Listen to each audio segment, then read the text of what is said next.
UPPCS 2026 साथियों अपने समय से 5 महीने लेट चल रहा है और इसका एग्ज़ाम रखा गया है 6 दिसंबर 2026। और बात करने वाले हैं कि इसमें कितने पद जो है आपके जुड़ सकते हैं, और साथ में बात करने वाले हैं कि कितने मंथ का करंट अफेयर आपको पढ़ना चाहिए, और साथ में यहाँ पे बात करने वाले हैं कि आपका क्या टारगेट होना चाहिए, क्या आपकी स्ट्रेटजी होनी चाहिए, किस मंथ में तक जो है आपको मेंस के सिलेबस को फिनिश कर लेना है, और कब तक जो है आपको प्रीलिम्स के सिलेबस को अच्छे से रिवाइज कर लेना है। तो पहली चीज़ साथियों कि इसमें नोटिफिकेशन कब तक आएगा, तो नोटिफिकेशन साथियों जल्दी आ जाता है। उम्मीद है कि इसी मंथ के लास्ट में या फिर अगले मंथ में जो है इसका नोटिफिकेशन आपको देखने को मिल जाएगा। अब यह है कि कितने पद जुड़ सकते हैं, तो अभी तक ये एक अनुमान लग रहा था कि 350 प्लस आपकी स्पेशल की और 600 लगभग एग्जीक्यूटिव की, तो लगभग 950 के आसपास जो है सीटें इसमें रह सकती थी। लेकिन साथियों अब ये वैकेंसी आपकी लेट हो गई है, तो अब जो है कार्मिक विभाग से जो भी अध्यक्ष आएंगे सब 2026 में ही आपके ऐड होते चले जाएंगे, और बहुत सारे लोग इस बीच में रिटायर भी होते हैं, तो और भी वैकेंसी इसमें ऐड होती चली जाएगी। तो साथियों अब जो एक अनुमान है कि लगभग आपके 1100 या 1200 सीटें इसमें जो है आपकी रह सकती हैं, जो मुझे उम्मीद लग रही है कि 1100-1200 सीटें लगभग जो है आपकी रह सकती हैं 2026 के एग्ज़ाम में। तो एक बड़ी भर्ती आपकी होने वाली है ये, इसको ज़रूर आप ध्यान में रखिएगा। अब बात यह है कि कितने मंथ का जो है करंट अफेयर आपको तैयार करना है। तो देखिए आपका एग्ज़ाम 6 दिसंबर 2026 को है, तो आपको जनवरी 2026 से लेके 15 नवंबर 2026 तक का करंट अफेयर आपको बहुत अच्छे से तैयार करना है। और इसके लिए आपको पता है एक पतली वाली क्रॉनिकल की आती है, उसको आप तैयार कर लीजिएगा हिंदी में। अगर आप इंग्लिश में करते हैं तो आप घटना चक्र की आती है मंथली, उससे आप पढ़ सकते हैं। बाकी आप एनुअल जो मैगजीन आएगी घटनासार की और घटना चक्र की, उससे जो है आप तैयार कर ले जाएंगे अच्छे से। तो बात करते हैं कि आप सिलेबस कैसे फिनिश करेंगे। तो साथियों एक चीज़ है ये है कि अब 2026 की जो वैकेंसी है ये आपकी डिले हो गई, क्योंकि अब 6 दिसंबर को एग्ज़ाम होगा, तो 40 दिन बाद आपका प्रीलिम्स का रिजल्ट आता है। तो मतलब ये है कि 15 जनवरी का 27 तक जो है आपका रिजल्ट आएगा प्रीलिम्स का। फिर उसके बाद फरवरी मार्च के महीने में आपका इलेक्शन लगा हुआ यूपी इलेक्शन। फिर इसके बाद मई 2027 के आसपास जो है इसका मेंस लगेगा, और फिर 4-5 महीने बाद जो है मेंस का रिजल्ट आएगा अक्टूबर 2027 तक, और उसके बाद इंटरव्यू होगा आपका। तो उम्मीद है कि ये दिसंबर 2027 या फिर जनवरी 2028 तक जो है ये वैकेंसी आपकी कंप्लीट होगी। मतलब समय लगेगा, लेकिन इस बीच में और भी वैकेंसी आपको जो है फॉर्म भरना पड़ेगा और उसका प्रीलिम्स एग्ज़ाम निकालना पड़ेगा। जैसे इलाहाबाद हाई कोर्ट आर्यर हो, जो कि मई जून के महीने में हो सकता है। साथ में फ्रेंड्स और यूपी कोई एग्ज़ाम लोअर वगैरह का एग्ज़ाम होगा, या और भी जो आप फॉर्म भरेंगे तो मई जून जुलाई के महीने में आप एग्ज़ाम देंगे, क्योंकि अब यूपीपीसीएस एक अनप्रेडिक्टेबल एग्ज़ाम हो जा रहा है। तो ऐसे में बहुत सारे एग्ज़ाम आपको देने पड़ेंगे कि आपका कम से कम एक सेफ हो जाए। तो बात करने वाले हैं इसको लेके क्या प्लान होना चाहिए। तो प्लान, क्योंकि बहुत सारे साथी आईएएस का भी प्रीलिम्स देंगे, तो प्लान सिंपल सा होना चाहिए साथियों कि 30 अप्रैल 2026 तक आपको जो है PYQ यानी प्रोलोकन की जो किताबें हैं, घटना चक्र प्रोलोकन किताबें हैं, हिस्ट्री, ज्योग्राफी, पॉलिटी और साइंस, ये 4 किताबें जो हैं, या फिर बहुत सारे साथी यूथ की भी पढ़ते हैं, तो ये 4 किताबें जो हैं आपको 30 अप्रैल 2026 तक कम से कम 2 या 3 बार जो है अच्छे से जो है आपको रिवाइज करना है।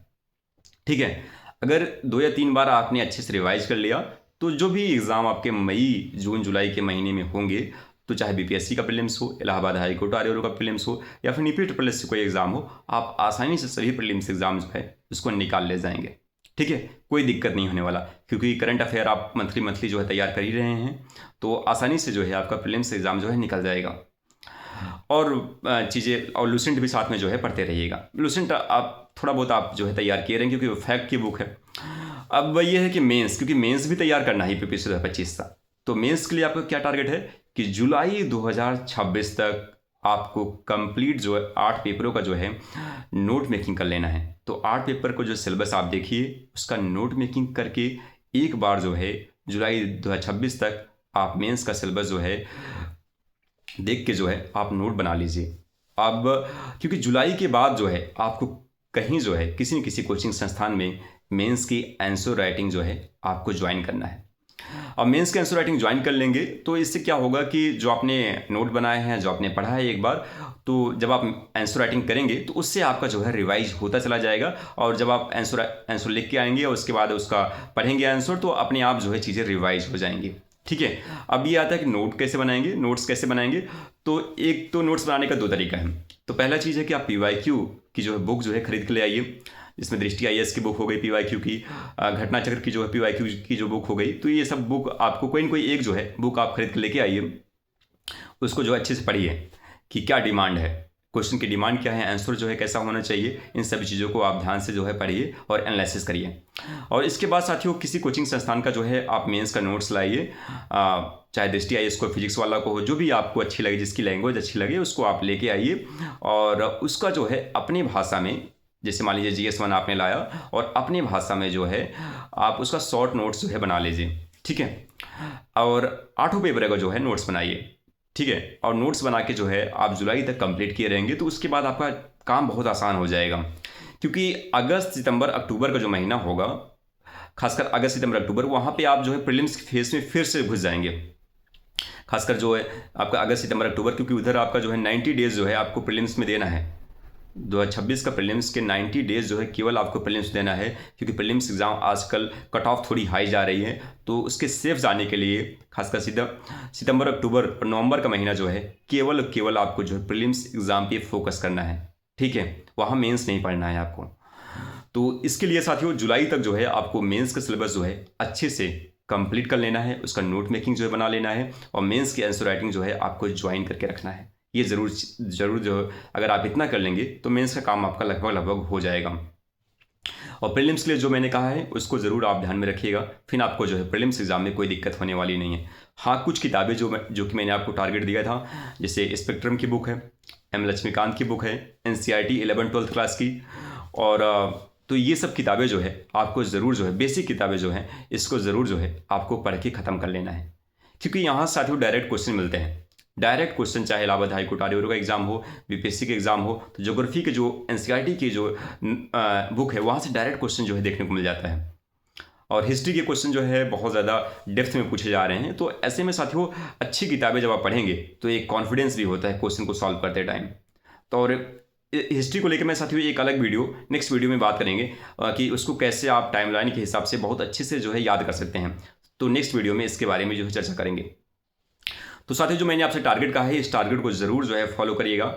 और 2026 जो है सीटें बहुत अच्छी हैं, अगर आपने सही से जो है टारगेट वाइज, अभी मैं टारगेट फिर से स्टार्ट करूंगा, बीच में कुछ टारगेट जो है बंद मैंने जो है टेलीग्राम पे मैंने कर दिया था, लेकिन फिर से अब आज रात से जो है फिर से इसको लेके जो है टारगेट बनाया जाएगा कि दिसंबर 2026 को लेके, और उम्मीद है कि टारगेट जो है आप अचीव करेंगे और चीज़ें जो है बहुत सही दिशा में चलेंगी।